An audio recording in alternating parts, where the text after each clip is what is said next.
Yeah. I love my HBCU. And boy, I love it, love it. I love it, love it. I love my HBCU. And man, I hope my team they won one. Yeah. I hope my team they won one. Yeah. Man.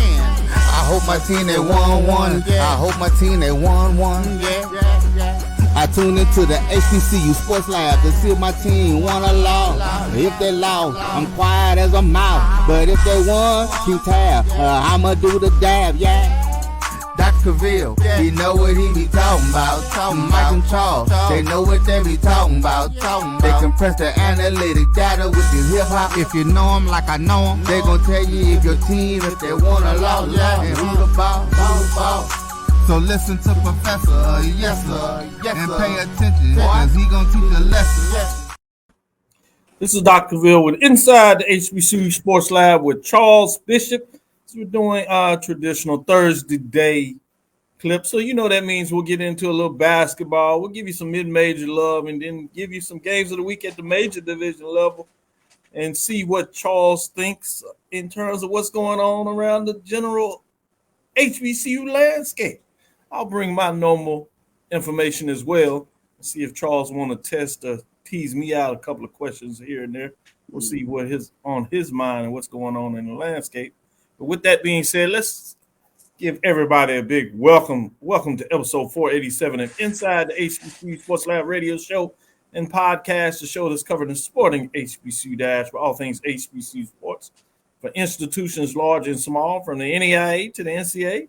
We share insights and information on the HBCU sports culture, HBCU athletic aesthetics to facilitate the story of HBCU athletic programs and the business of HBCU sports. I'm your host, Dr. Kenyatta Cavil, along with my co-host, Charles Bishop. We're filming from our home studios in Signal Live, KCOH 1230 AM studios with the Texas Radio Hall of Fame, multi-Hall of Famer Ralph Cooper in the beautiful home of Texas Southern University from Houston, Texas.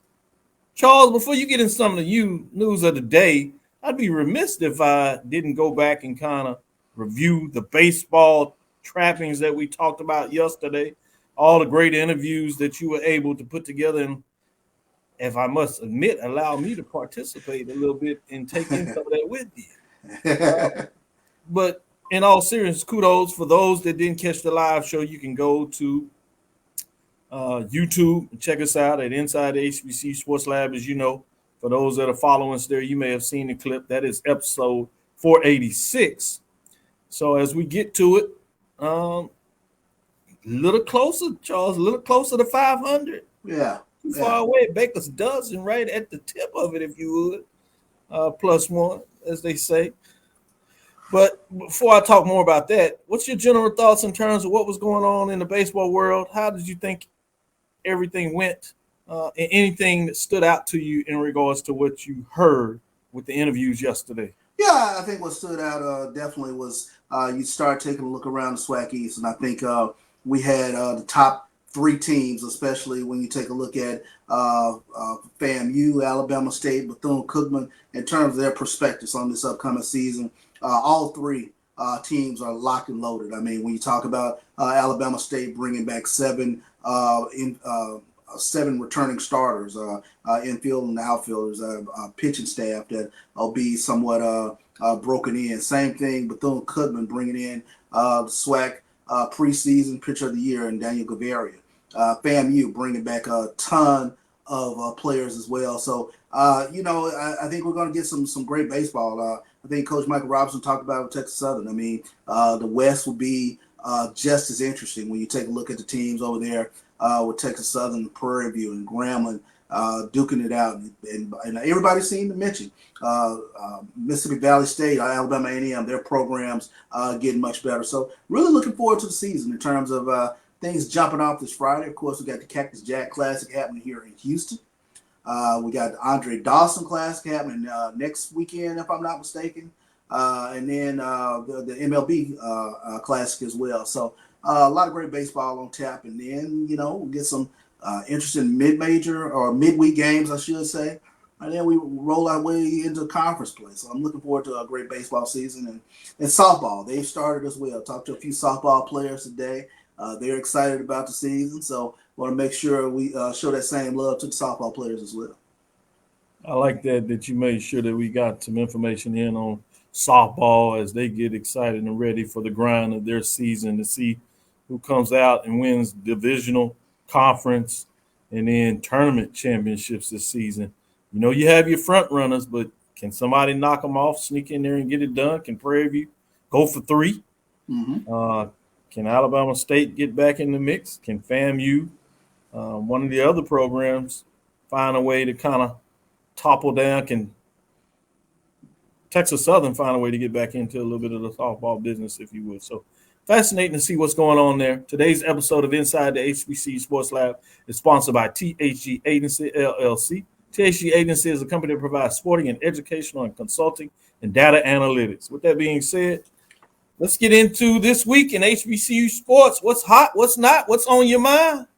Yeah, well, actually, I got this today, and we had him on the show just last night. Alabama State's coach Jose Vasquez has been named the manager of the 2024 Collegiate National Team. That's huge. That speaks volumes about the type of coaching that is in the SWAC for Jose Vasquez to be named the manager of the 2024 Collegiate National Team. So kudos go out to Alabama State's baseball coach Jose Vasquez. Good stuff. Kudos. Let me go off on this, and I'll kind of frame this out, and I want to get your thoughts on this. You know, you have the Red Tails Classic that's run by ESPN, and it's events.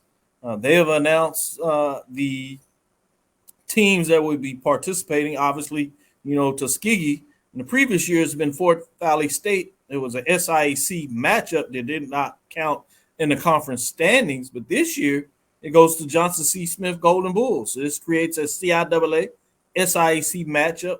Golden Bulls kind of been on the rise. Obviously, they played in the Florida Beach Bowl, if you would, in terms of that matchup. What are your general thoughts in seeing another one of these CIAA SIAC matchups, Tuskegee, Johnson C. Smith? Any thoughts on, you know, talking a little bit of football as you'd love to find a way to sneak in there? I did it for you. Well, I can't blame you on this one. Yeah. What are your thoughts on that? Well, I think this is big. I mean, especially when you take a look at Johnson C. Smith coming off a 7-3 season, CIAA South runners up to Fayetteville State, played in the Beach Bowl, and they kicked things off against Tuskegee. Aaron James is resurging, if you will, that Tuskegee program. They are coming off a 7-3 season where they were right behind Benedict and Albany State. So this should be a great game to kick things off. Red Tails Classic, first time they've seen each other since 2012. So we get an opportunity to check a little SIAC CIAA action out and kind of get a little bragging rights there in terms of who's doing what. Good stuff. I like that. Let me stick with you and go to you. Shout out to brother Herman Shelton. He must have heard us talking a little bit about him last week, so he got in here and to represent himself. It's too late. We didn't already put your stuff out there, Sherman. Then we got much folks in the lab giving us love. What other news do you want to talk about today? What's on your mind? Well, as we don't have Mike on the show tonight, but historic matchup when we talk about this happening, where you have University of District Columbia. They will visit Virginia State this Saturday for a doubleheader in lacrosse, Doc.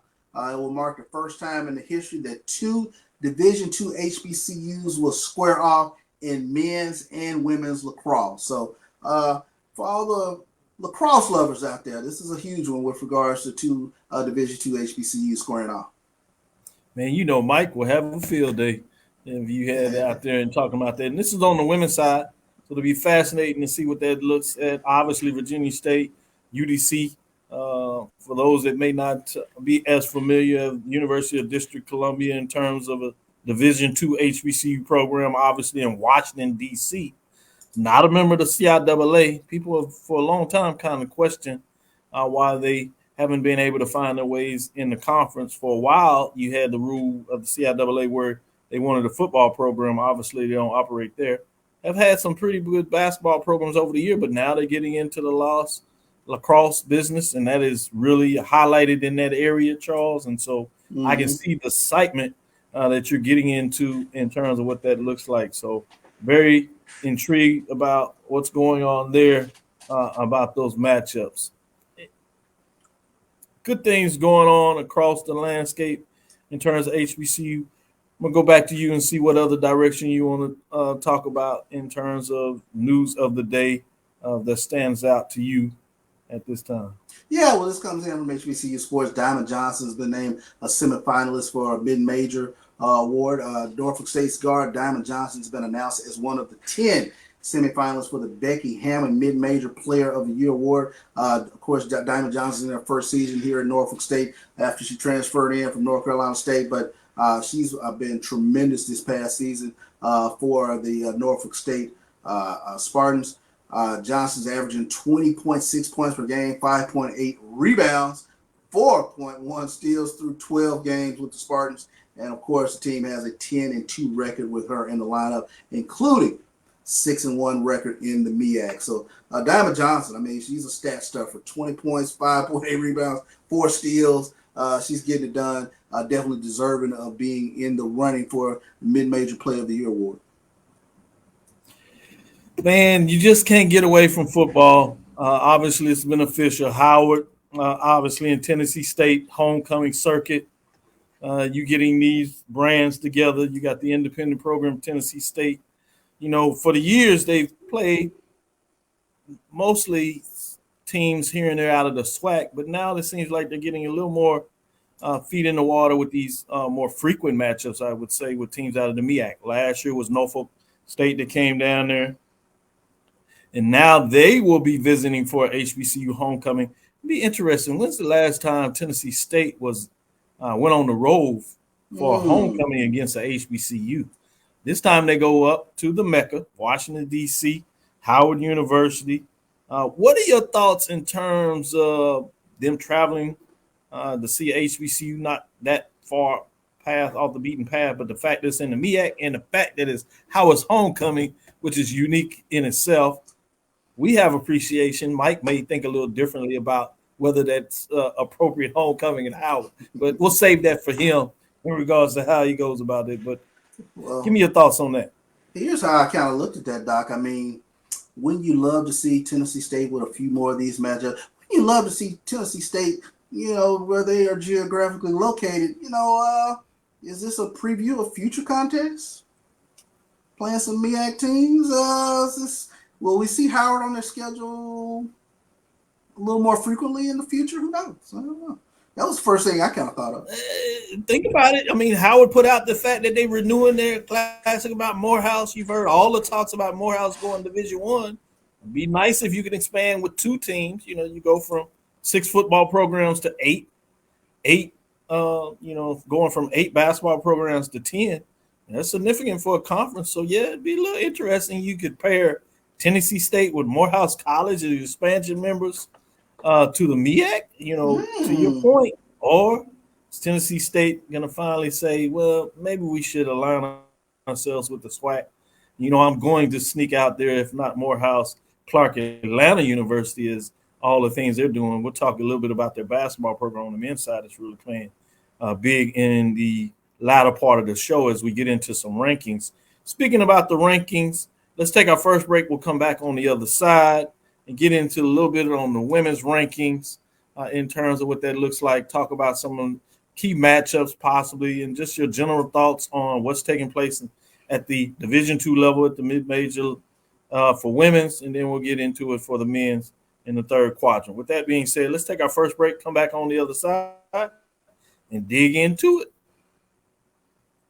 We're back. It's time for the 2024 Urban NerdCon. Join us in Atlanta, Georgia, April 26th through the 28th at the Cortland Grand Hotel. Special guests include Underworld creator Kevin Grievous, Gary Gray from Fairly Odd Parents, from Nickelodeon, Giovanni Samuels, the Science Machine Michael Green, the Sci-Fi Sisters, and from Spaceballs and Star Trek Voyager, Tim Russ. Hi, I'm Tim Russ.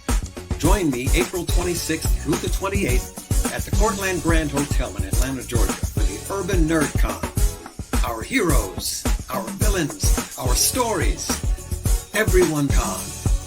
I'll see you there. Live long and prosper. Visit theurbannerdcon.net to get your buy one, get one free badges before the price increases. Remember, our heroes, our villains, our stories, everyone's con. See you there. Compress the analytic data with your hip hop. If you know them like I know them, they gon' tell you if your team, if they wanna lose, and who the ball. So listen to Professor, yes sir, and pay attention, cause he gon' teach a lesson. This is Dr. Cavil with Inside the HBCU Sports Lab. Let's get into these rankings for the mid-major division on the women's 2024. It's week 6. Things are getting far along, particularly when you talk about the mid-major. Obviously, you go into the first part of March when you get in your tournaments, but when CIAA is first up, their tournament is literally around the corner, about a week away. As they start to close things up, you'll see what's going on there. You see some strong matchups that we're looking for in the CIAA. Maybe not so much on the men's. I think it certainly will still be an interesting tournament. But after that tournament, the week after, you have the SIAC. You have your NIA programs, GCAC, Red River. They get in the mix as they start to close out the season. We'll see what that looks like with the poll rankings and how things start to close. Nobody dropped out this week, but you still have some teams that were receiving those votes that are getting the mix.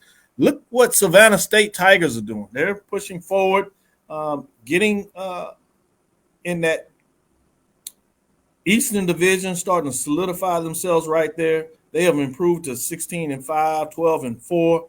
They had a big weekend with a couple of wins. They did have a loss in there, but they're strong in the mix. And then right behind them, still in the SIAC, but on the west side, is Kentucky State Thoroughbreds, 15-5, 11-3.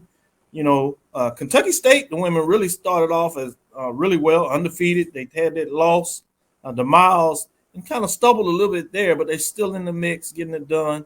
And fascinating to see what's going to go on there. In fact, let's get in our top 5 as no team dropped out this week. As we get in the top 5, we go with number 5. We have the Miles Lady Golden Bears, 18-4, 14-2 in the conference play. Told you what they did against Kentucky State. They're solidifying, holding themselves steady. It seems like they'll be in the mix to see if they can cut down the nets in the tournament. But right now, they want to hold on to that number 1 seed coming out of the West Division of the SIAC. 56 points, number 5. Stays there for this week. At number 4, you have the Virginia State Lady Trojans. Had a pair of wins since the last time we did the poll rankings. Did have a loss in there, so they had 19-4, 10-4 in the conference race. Really steady work there. 51 points. Previous ranked 4, really good overall record, but they have a couple of teams in the CIAA chasing them, getting in the mix, and one over them in that side of the division. Bringing us to number 3, you have the Xavier Golden Nuggets, 19-4, 16-2. That's out of the Red River Athletic Conference. They're trying to see if they can find a way to hold it down over there in the Red River, chasing the team at the top. But they're near the rankings in their conference, playing some good basketball. 60 points, remaining at number 3. Bringing us to number 2. As I should say, Xavier had 3 wins, but bringing us to number 2, they had 2 wins this past week. Fayetteville State Lady Broncos, 20-2. Getting to the 20-win clip. Big time, 13-1, 3 first-place votes, 75 points, ranked number 2. But all the business is going to Russ Lady Bears. 3 wins since the last time we talked about what they were doing in the rankings. 22 wins on the season, just 3 losses, 14-1 in conference play in the GCAC. Really looking good. 5 first-place votes, 77 points, ranking number 1. Russ Lady Bearcats are ranked and continue to be ranked at the top of the poll. It doesn't look like they want to let it go. Can they hold on? Can they also ask the additional question after you let me know what are your thoughts in terms of the top 5 for the mid-majors for the women in week number 6? Here's the thing that jumps out to me, Doc, with regards to the top 5. Tremendous representation across the board when you take a look at the SIAC, the CIAA, NAIA opponents, NAIA teams with the Xavier and Russ.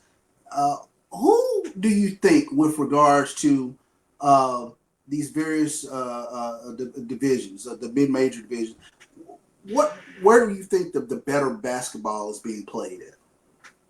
You know, it's always a challenge when you talk about better basketball because, as you know, this game, you know, there's different styles, and oftentimes conferences ultimately have their styles. A lot of that is about the coaches they bring in. Some of it is historic in nature.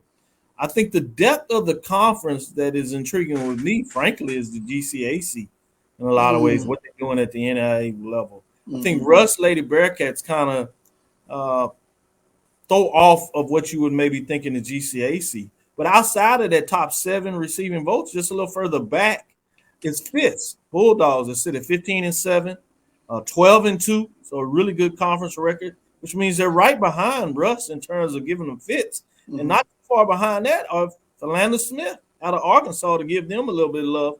So I'm really glad that you asked this question because it gives us a chance to showcase some teams that are not in the top 5 that are having really tremendous seasons. Philander Smith sits at 19-6 overall. So they're right there at the 20-win mark. They're 12-3 in the conference, which means they're just 2 games back in the loss column in regards to Russ that is dominating everything. So that gives you some indication. And I'll go stay in Louisiana with Dillard, Louisiana. They're 12-11 overall, so that doesn't really excite you in terms of what they've been able to do non-conference. But in conference rank, they are 11-5, so they're not too far back themselves, at least to climb up the rank. You'd think they'd have a problem catching Russ for the end of the season, but they do have a chance to maybe get into that 3rd seed and maybe find a way and sneak into the 2nd seed. So I think that's some good looks if you think about that. On the other side, you got to look at the SIC. I know a lot of our focus is on the men because it's so deep on the men's side, rightly so. And when we get to that, I'll tell you about a matchup that you want to keep your eyes on next week that may be played in the SIC tournament champion. We'll see if we can have that off, but I'll save that as a teaser. So make sure you come back and ask me what were my thoughts that I was alluding to in terms of the basketball matchups in the SIC. But on the women's side, not too bad as well. Yeah, the Miles Lady Golden Bears. We talked about that. Kentucky is looking in there. Then you got Savannah State. So they're really deep, playing some good basketball. And I think they probably are right behind GCAC in terms of the depth. But I would have to say that they're playing really good. I don't see the depth in the CIAA, but you might argue, as we saw in the rankings with Fayetteville State at 2, Virginia State at 4, that the top part of that conference, with Fayetteville State out of the Southern Division, Virginia State out of the Northern Division, are some of the toughest teams. They have some teams right behind them as well. But those are my general thoughts. And I know that's long-winded to answer your question, but I'm not sure how far these teams are away each other, but those are the ways I look in terms of depth. And then one of the things that really jumps out at me, it's really hard to handicap. I think the CIAA tournament, when you start taking a look at the Northern Division, Elizabeth City State, 6-1 on top of the Northern Division, Virginia Union right behind them. You got Virginia State sitting in your top 5 there. They're right there, 19-4, 4-3. Fayetteville State has Claflin right on their heels at 7-1. And interestingly enough, Fayetteville's lost in the Southern Division to Johnson C. Smith a couple of weeks ago, back on January 20th. So I cannot handicap the CIAA tournament. Maybe the closer we get a little bit to it, maybe things kind of come into focus, but that's going to be some exciting basketball. You let me know if you find some magic that looks like how to handicap the CIAA. I think this year I'm just going to sit back and kind of watch and see how it plays out, and, and be surprised maybe. Other than that, I don't think it's fair to really talk about what's taking place in that CIAA in the mixer. I do want to give a little love to the independents when you talk about the fact that you have, when I say independents, I'm talking about those teams that are out there. Langston Lions, the women over there, they sit in the 2nd place in the Sooner Athletic conference. Obviously, on the men's side is unarguably who's number 1 ranking, and rightfully so. They got a lot of love. But you look at Langston Lions. Check this out, Charles. Women overall at 19-5. So you have another team that's on the clip of getting that ranking. They're in a position where they should still get a bid to the tournament. Overall national, it'll depend a little bit of what they do in their conference tournament, but they're 14-4 overall, but they're in the 2nd position in the conference standing. So they're looking really good. Xavier, we talked about them ranked, if you would, obviously in the Red River Athletic Conference. It's intriguing when you talk about them as an independent at the NIA program. They do not play in the HBCU conference, but the Red River has several HBCUs in the conference. Let us not forget about Paul Quinn College, Texas College, Houston Tillotson, right there in the mix. Obviously in Jarvis Christian. Can't talk about Wiley College. Remember, they exited the Red River and they're over in the GCAC, trying to find a way to balance themselves and get back in the mix of what they want to do on basketball, both men's and women's.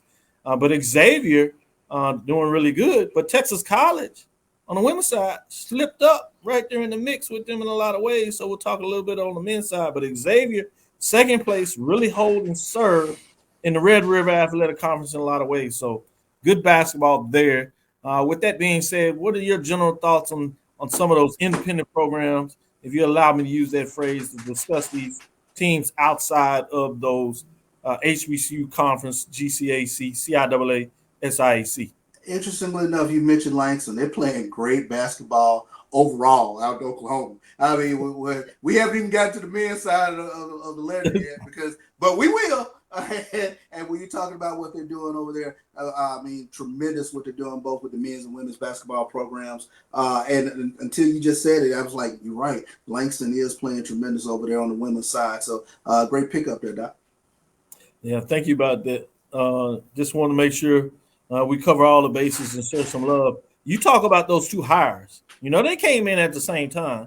And obviously Langston really got off the floor really quick. But quietly, you see what the women have built in the Langston Lions over there in the Sooner Athletic Conference. Man, I would love on the men's side, women's side, to get some of these matchups between Xavier and a Langston. What would that put us out there in terms of NIA matchup? What about a Langston and a Russ College matchup? NIA, what does that look like? Home and home series out of conference. Maybe we do it similar to what we talked about baseball between Alabama A&M and Pine Bluff, where you flip it. 1 year it's over here at home for Russ, and the other year they go to Langston. I like to see some of those matchups. Or maybe somebody could put together a really strong classic with some of these top NIA programs, or mix it up. Have the top NAIA programs versus top NCAA Division II programs. Either way, I would certainly have my focus in terms of what that looks like. With that being said, let's take our next break. We'll come back on the other side and give you some thoughts in terms of the mid-major on the men's side, and we'll see what the rankings are. No surprise in terms of who are the top, but let's take a deeper dive and maybe talk a little bit about Langston in terms of what they're doing, they're rolling, what type of run they can make in the tournament. And then we'll see who else is in the top five. And again, we got to give some love to the SIAC in terms of what they're doing. And we'll see if there are any variables that have changed with those teams over there getting it done on the men's side. With that, stick with us. Be right back after this break. If you think all pads are exactly the same, think again. This is Always Ultra Thins reinvented with the Always Triple Protection System. This pad wicks gushes 90% faster, absorbs even more so you can feel dry, and locks odors in. Rethink your pad for up to 100% leak-free and odor-free comfort with the totally reinvented Always Ultra Thins. This is always like never before. The Cuvée Group is a Florida-based marketing and training consulting firm. We help businesses communicate to their target audience and engage them in conversation. We also help to expand their audiences, which will ultimately result in growth for those organizations. In addition to being a certified constant contact specialist, my colleagues and I are also certified in John Maxwell Leadership Principles. We use these proven principles to conduct workshops, training, and private coaching sessions for individuals and companies looking to take things to the next level. Contact us to schedule a free consultation. Issues today, don't delay, call Cuvée. As technology continues to bring changes to the world of education, it's time we also reimagine teacher professional development. Gone are the days of one-size-fits-all learning that can only be accessed at a specific time and place. The Stride PD Center is an on-demand library of mobile-friendly courses that allow educators to learn anytime and anywhere. Our dynamic courses provide bite-sized learning and help educators advance their knowledge while also gaining professional development hours. The best professional development plans are those that include a level of flexibility and choice for educators. Whether you're a teacher, school, or district, visit us today to take charge of your learning. Compress the analytic data with your hip hop. If you know them like I know them, they gon' tell you if your team, if they wanna lose, and who the ball. So listen to Professor, yes sir, and pay attention, cause he gon' teach a lesson. This is Dr. Bill inside the HBCU Sports Lab with Charles Bishop, Professor Bishop. Let's get into the men's mid-major side of things in week number 6. Dr. Bill's HBCU mid-major division men's basketball poll rankings in week 6. Nobody dropped out of the poll this week in the top 5, but let's get in some of those that are receiving votes. In terms of those teams receiving votes, I snuck this out a little bit, but you have Texas College Steers that are on a run. They just are outside of the top 5, but out of the Gulf Coast Athletic Conference, playing some really good, out of the Red River Athletic Conference, let's say, playing some really good basketball. They sit at 18-5 and 14-3. They actually this week passed up Xavier and sit in the second spot in the conference. Xavier right behind them. Texas College Steers does have that head-to-head win over Gold Rush, but the Gold Rush come in at 16-5, 12-4 with 21 points in terms of those teams, 2 teams outside of the top 5 receiving votes. We'll talk about maybe a little of the other ones that are something to think about, but let's get in to the top 5 if nobody dropped out this week and see if there are any changes. There are some changes in position, but let's go to number 5. Morehouse Maroon Tigers sit at 17-8 and 14-4. They would be one to think about if they weren't playing in that strong East Division of the SIAC. They stay at number 5. Solid. They had 2 wins and a loss over this past weekend. So it'll be interesting to see how they close down the stretch to finish out the SIAC season. At number 4, Benedict Tigers. They dropped 2 spots. They were rolling, ranked top 25 in season, but because of where they play in that division out there, the Benedict Tigers sit at 19-4, 13-4 behind Morehouse and Clark Atlanta in that division. One of the questions I have to get in there and talk about postseason, I want to get your thoughts in terms of some of those teams. What are their chances? But at 58 points, they, as I said, were ranked 2 as they dropped 2 spots.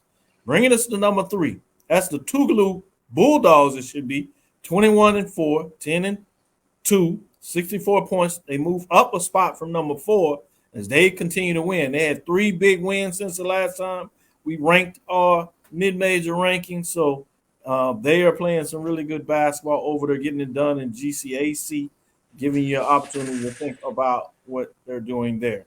At number 2, Clark Atlanta Panthers, 3 big wins since we talked about them. They clipped the 20-win mark, 20-3, 14-3. Remember, they started off the season slow, so they've won like 13, 14 in a row. When I said season, I'm talking about mostly the conference race, but you see what they've done since then in terms of getting it done. They have some big victories, but they have a matchup against Miles that's leading the West Division next week, Wednesday, I should say, and they go on the road. That's a really good test, give you some indication of where Clark Atlanta is and how they'll close out things. 78 points. They move up a spot from number 3, so they're playing and getting it done. At number 1, Langston Lions, 3 wins. They just continue to roll. It's hard to talk about the accolades you give them, but we got to find a way to do it because they deserve it. 23-1, 17-1, all 8 first place, 80 points.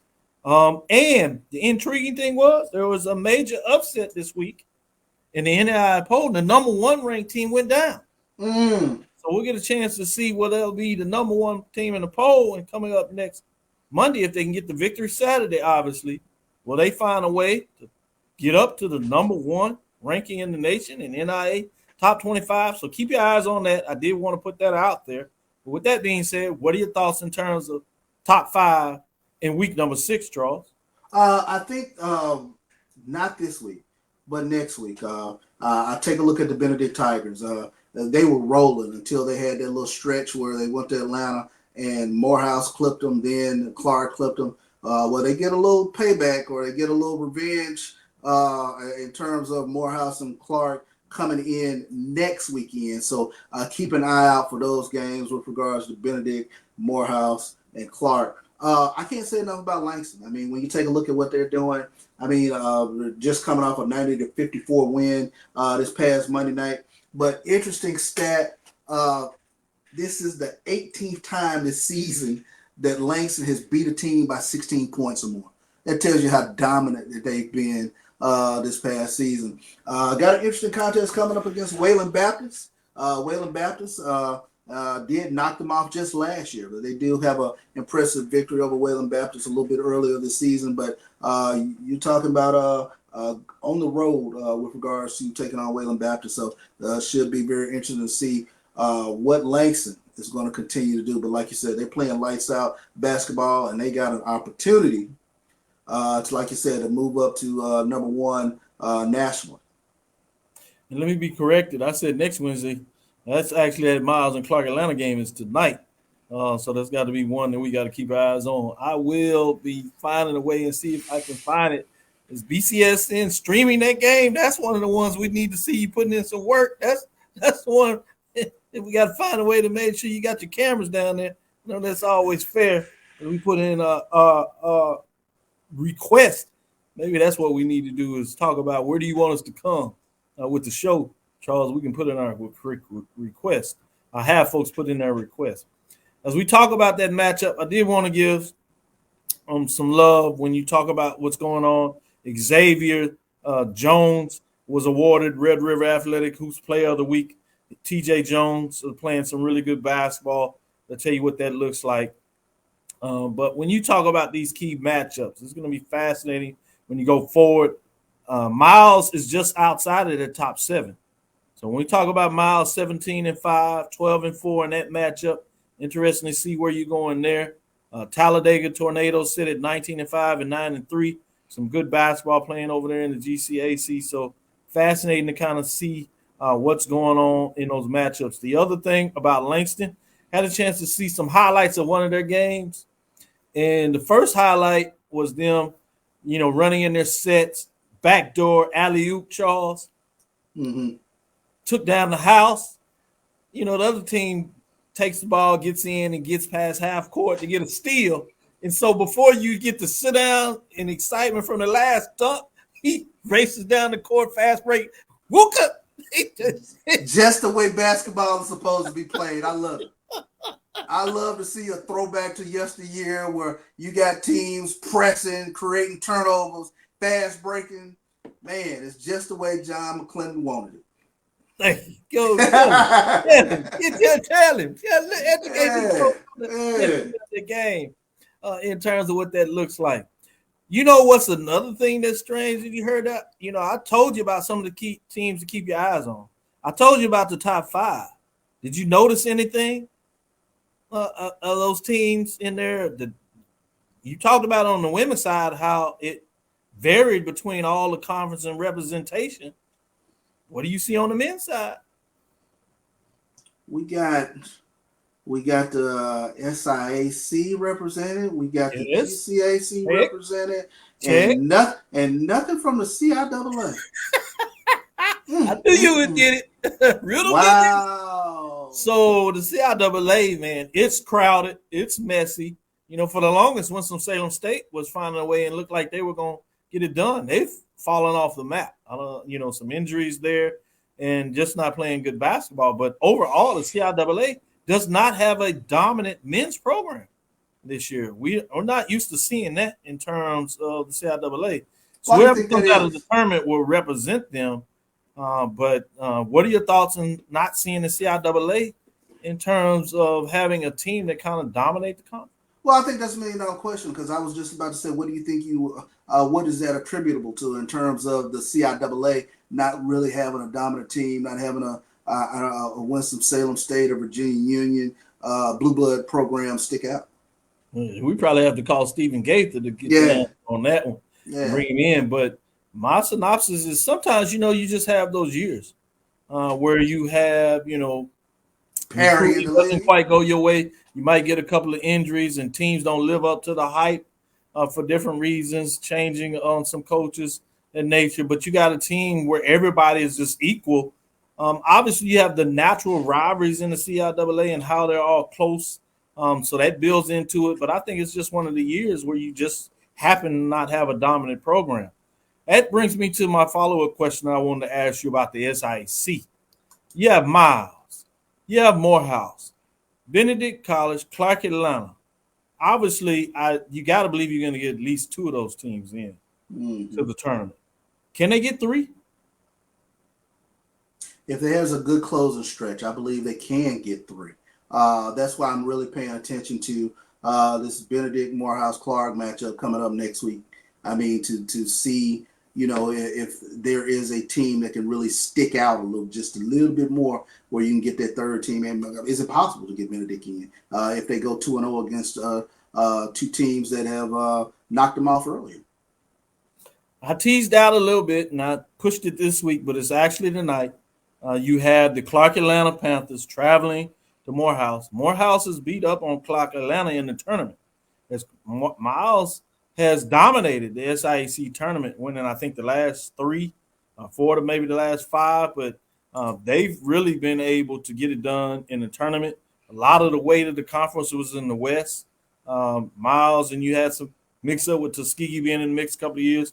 Tuskegee's obviously down, and all the play is seeming to be, again, with Clark Atlanta, Morehouse, and Benedict. But I'm fascinated to see and hear your thoughts in terms of this matchup tonight, 7:30 Eastern Time, 6:30, as they travel to Miles. You've been in there and called the game in terms of Birmingham and Fairfield, to be specific. What are your thoughts in terms of this matchup? What makes it so tough for teams to come in to Miles College and be able to get out a victory? That home court advantage is real, and it's a raucous environment. I thoroughly enjoyed myself at Miles. I mean, you can let a ball roll out of bounds if you want to. Student section is going to be right there in your face like, hello. I loved it. I mean, they have a true home court advantage. It's all hands on deck when you go into Miles because, I don't. The custodian might start chirping at you. So it's just a great environment. I like it. I'm going to have to give some love to Tougaloo Bulldogs, Mississippi, before we close out on this segment. As I said, they are in that top 5. They had a hell of a run last year. They won the national championship. It looks like it'll be hard to clip Langston. But, we were kind of rooting to see if they would clash in the tournament. I think they were a game or two away last year for making it happen and finding themselves in a quarterfinal, semifinal type matchup that would have taken place. Obviously, everybody's talking about Langston making a deep run. What are your thoughts about Tougaloo? Is they really on a nice run now? They're 21-4, as I said, 10-2 in conference. What do you believe? I know you really have a lot of respect for the coach. Yeah. And they have tournament experience. They went last year. Yeah. Right? So it's not like they're going to be intimidated about getting back in the NI tournament, and they have some comfort level about being in the tournament. What do you think they can get done? Hey, you speak on in terms of comfort level because now for 5, 6, 7 years or more, we've seen Tougaloo really with a tremendous basketball program. Yeah. Of course, they've taken it to the next level over the past season and now. Start off just a tad slow this year, but they've really kicked it into gear. So, I'm keeping an eye out on what the Bulldogs can do, especially postseason, if they can get there. Yeah. Yeah, that's one of the things that I continue to see, particularly on the NIA team. You kind of know the teams that are there. Now, our question about them is not so much what they're going to do in the regular season. We're comfortable with Xavier. We're comfortable with Langston. We're comfortable with Tougaloo in terms of them going to be in the top part of the conference, likely to win a conference championship. If not, they're going to finish, second place. They're going to make a deep run in their tournament. They have a chance to win the tournament. But I think the eyes on these 3 programs, maybe 1 or 2 on the outside, but specifically these three programs. We're looking to see what they're going to do in the NIA tournament. Yeah. How deep of a run can they go, right? Can they make a deep run? Programs. These are nationally type ranked programs, if you would, top 25. It's right on the outside of it if they're not in there. And that is, week to week, kind of how people are voting. But certainly on the end of the season, they find themselves in the top 25 in a position to get some really good seeding. So I'm fascinated to see what type of tournament run they can have. Yeah, no doubt about it. Like you said, those are three teams that really keep an eye on moving forward. Man, we're almost here in the midst of conference tournament play, March Madness. It seems like the season started just yesterday. Wow. Perfect segue. We're going to take a next break. We'll come back and we'll talk about the major division side and some of these key matchups to look at. We'll talk about the MEAC. We'll talk about the SWAC key matchups, see where Charles wants you to keep your eyes on, what direction he said you need to look at amongst you celebrating your own team. We even sneak out and see if we can see what Tennessee State is doing. They took a tough loss this past Tuesday. And I asked you in that matchup, were some concerns them playing Tuesday when they normally play on Thursday? We didn't think so at the time, but I don't know if that was part of it. But they couldn't get it going in Cookeville on the road against Tennessee Tech, so they fall at some upset a little bit in terms of where they are ranking. So we're going to talk about can they rebound on Saturday with that matchup. Obviously, we can look at North Carolina A&T on the women's side, tell you where they are as we kind of hunt down and see what takes place.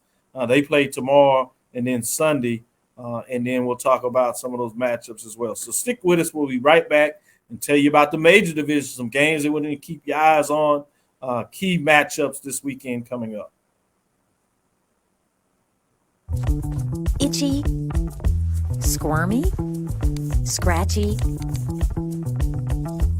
family not getting clean? Get Charmin Ultra Strong. Go get 'em. It just cleans better. With a diamond weave texture, your family can use less while still getting clean. Goodbye, itchy squirm. Hello, clean bottom. We all go. Why not enjoy the go with Charmin? At Hampton Law, our primary goal is to provide non-traditional yet effective solutions and redefine the approach to client legal concerns. As your trusted legal advisor, we believe in sophisticated, personalized services that eliminate the confusion and complexity sometimes associated with legal matters. Our high standard for client care and concern, coupled with our extensive legal knowledge and skills, make Hampton Law a resource focused on the protection of the client's interest and overall goals. We value our clients and truly enjoy working with them. Visit thamptonlaw.com to conveniently schedule an appointment online. Tamika Hampton Esquire, 1631 Rock Springs Road, Suite 336, Apopka, Florida, 407-494-1471. thamptonlaw.com. Nope. Nope. Come on, him? Ooh, I like him.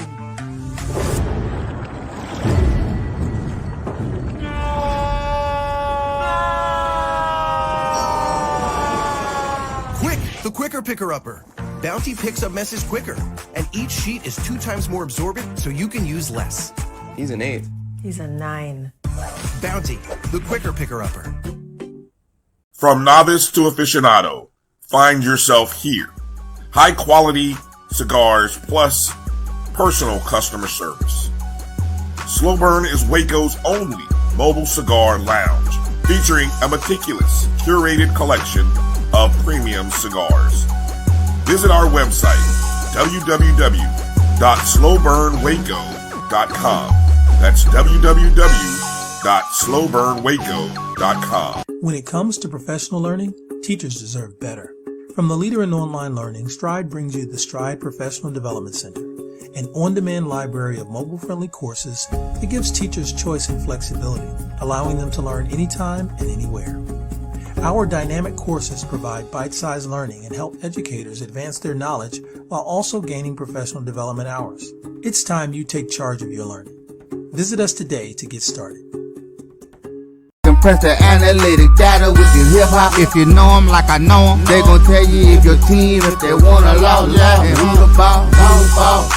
So listen to Professor, yes sir, and pay attention, cause he gon' teach a lesson. This is Dr. Ville inside the HBCU Sports Lab, looking at some of the major division matchups coming up today.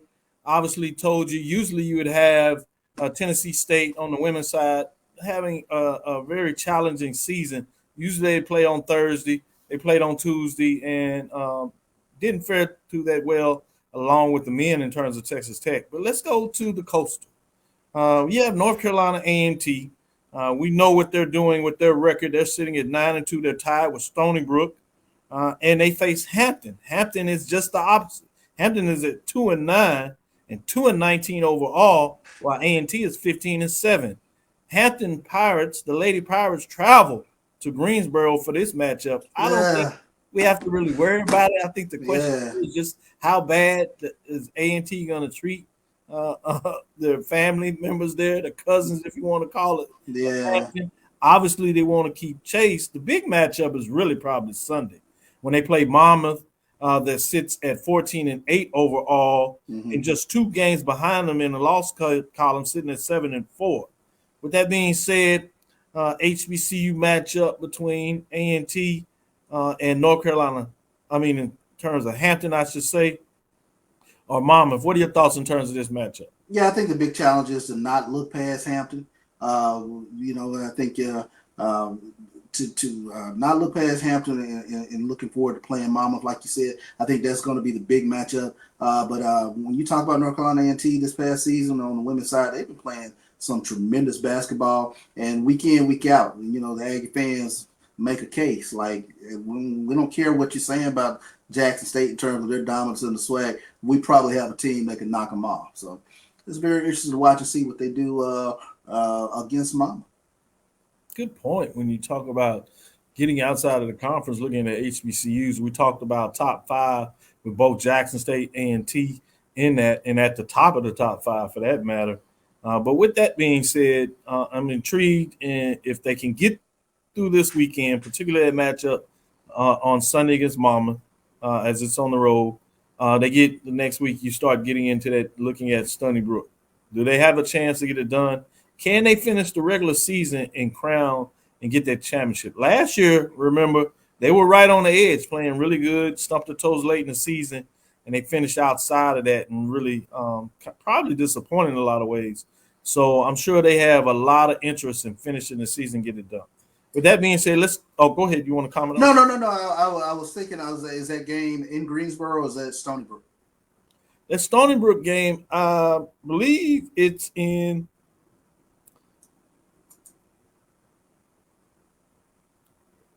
where is that game? I think it's next Sunday. Looking at that, A&T is at Elon. Is that March 1st, Stony Brook? Wow, Sunday, it's a ways off. Is that last game? It's pretty much the last game. Okay. It's March 3rd. Yeah. But to your point, guess where it's at? It's on the road. Ooh, okay. All right. Interesting. We got a couple of weeks. We got a little while, so you never know. Teams can stub their toes. I'm going to take a deeper look and maybe look at Stony Brook's conference and see when they play Monmouth, a couple other teams, to see what they're looking about closing their season. So it's fascinating there. Let's go to the MEAC Saturday and Monday contest in terms of what's going on there. I want to see some of these teams in the matchup. Obviously, when you look at records, you have Norfolk State sitting at 17-5, 16-1. They want to get in that conversation, Charles, in regards to Jackson State and A&T. They believe that they have one of the best programs out there. Obviously, what they've done over the last couple of years, they certainly can stake a claim to that. But they want to say about this year's program, too. I think they had that one loss that really kind of flustered a lot of folks that say with John on there. But because of that, we've forgotten that they've actually righted the ship. They're sitting at 6-1 in conference play. 17-5 overall. So they have some intriguing matchups. They had a game against South Carolina State. Shouldn't be a problem there, much like we talked about A&T. South Carolina State women are struggling. They have 1 win on the season, 1-21 overall, and 0-7 in the conference race. But then on Monday, you have Norfolk State taking on North Carolina Central. I'm sure that's the matchup that you want to wait for me to get to and say, all that other stuff is good. Central comes in at 5-2, really playing some good basketball. They haven't really been in the hunt over the last couple of seasons, but you can see they're confident. They're 11-11 overall, lets you know just how talented this team is and how they're really playing in that matchup. They sit at 5-2 in terms of what that looks like. So I want your thoughts in terms of that particular game. Norfolk State, North Carolina Central Eagles. If you had to, which direction are you going?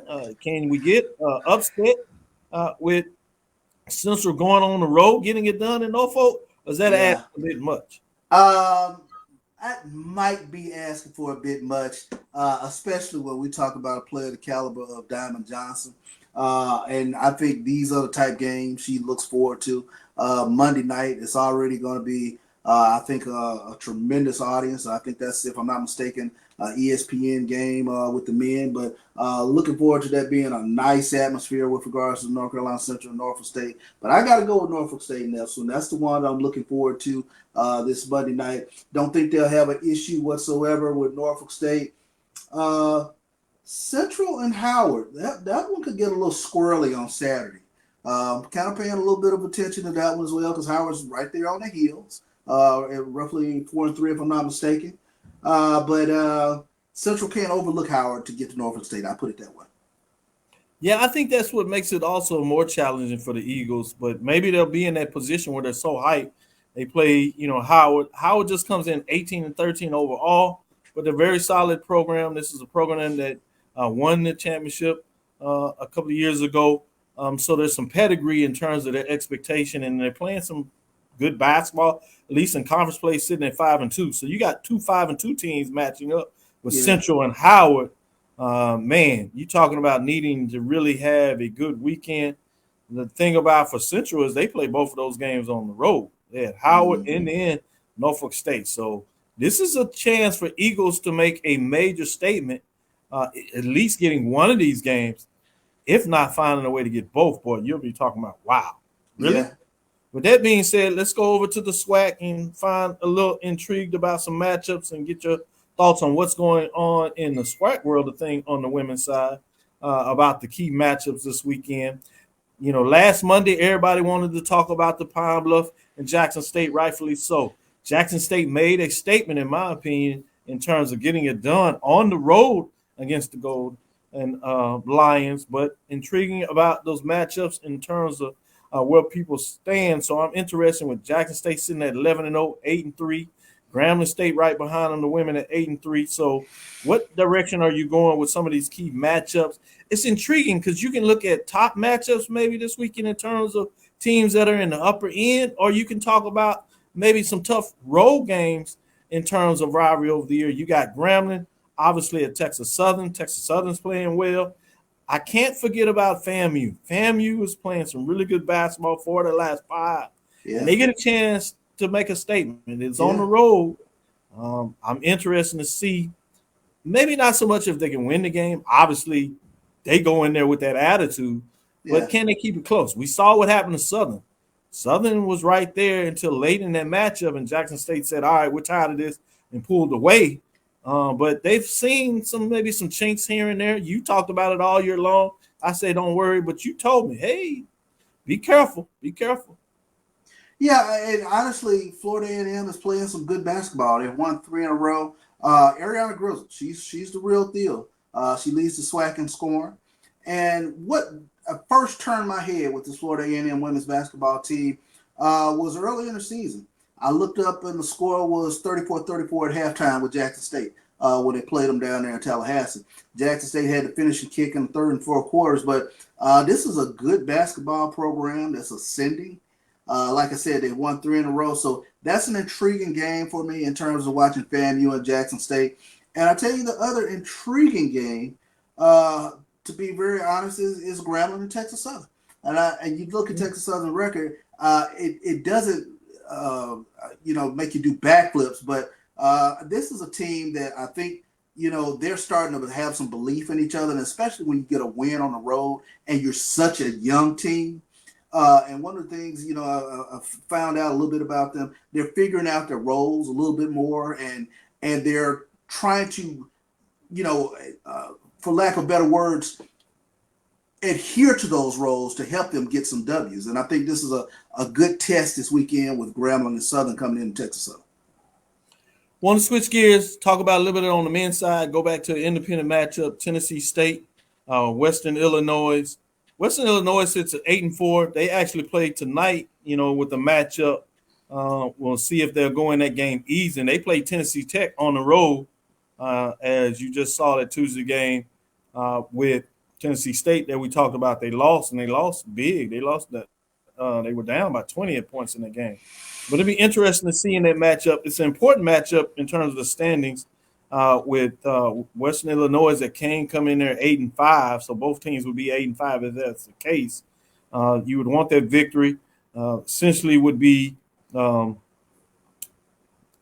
games behind Moorhead if Moorhead continues and they win today. But you're talking about seeding now. You want to get in that top 4 for the tournament. If you can, get up in there as high as you can. So give me your thoughts in terms of this matchup between Western Illinois and Tennessee State on Saturday. Western Illinois coming into Nashville?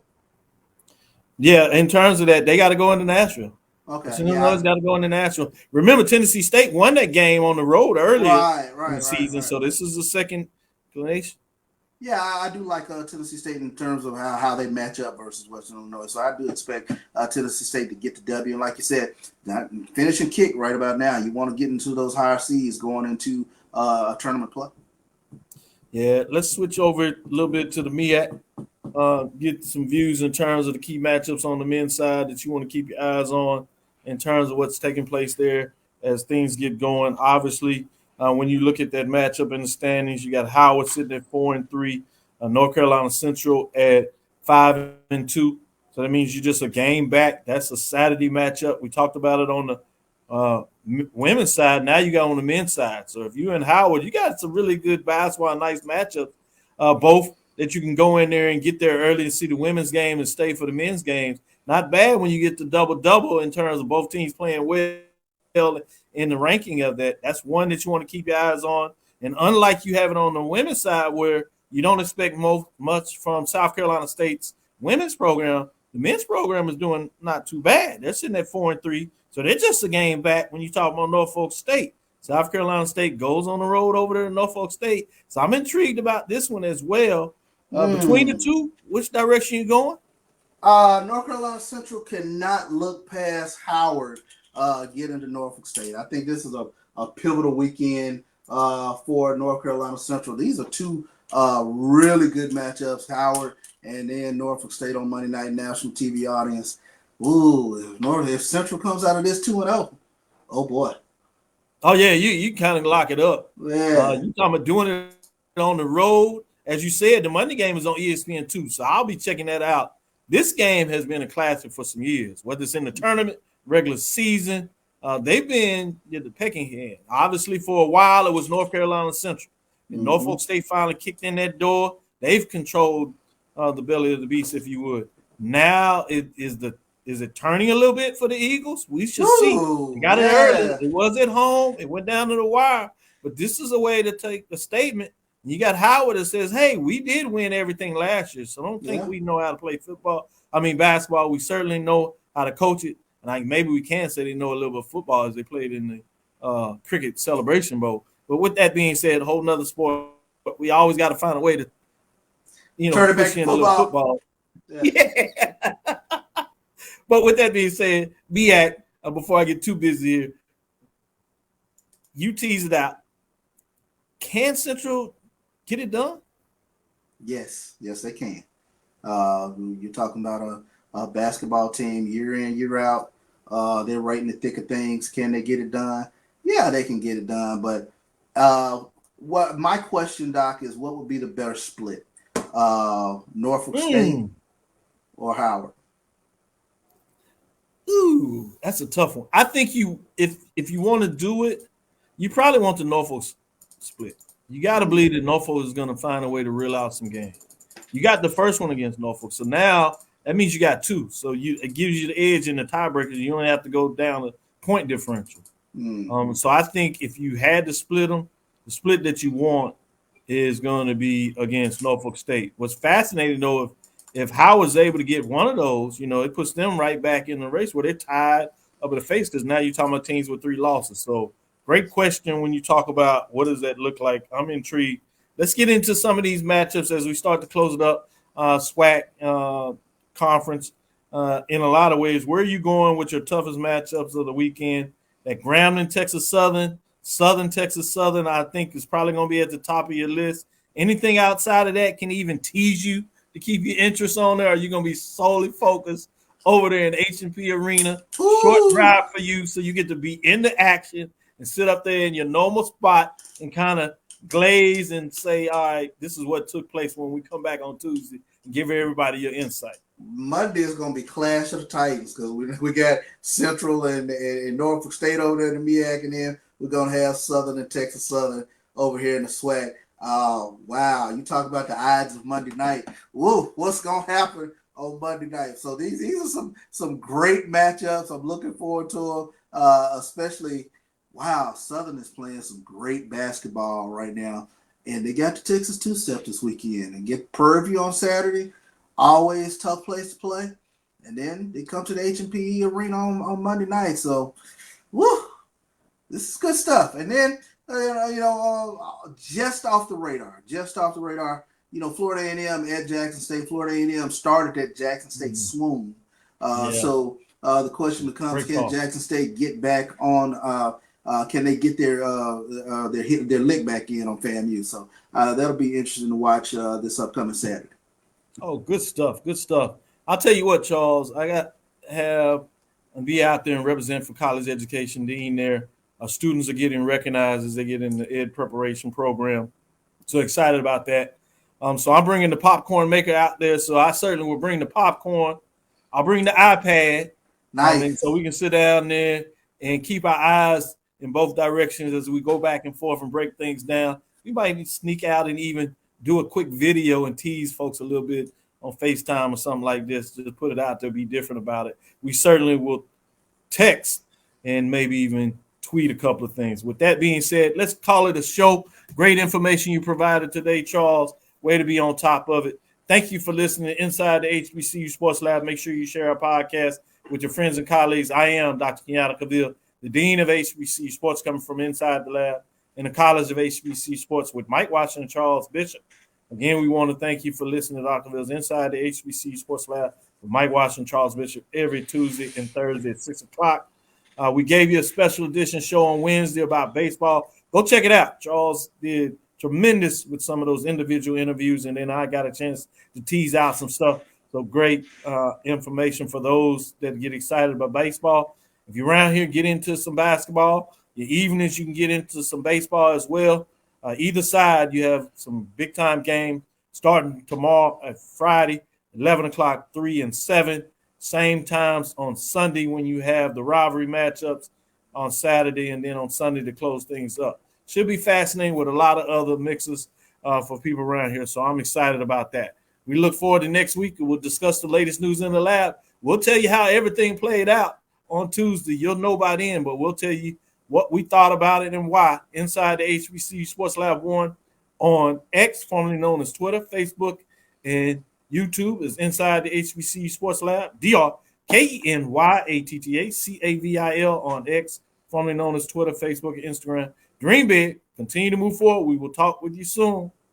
Course. Charles. Lecture. Dismissed.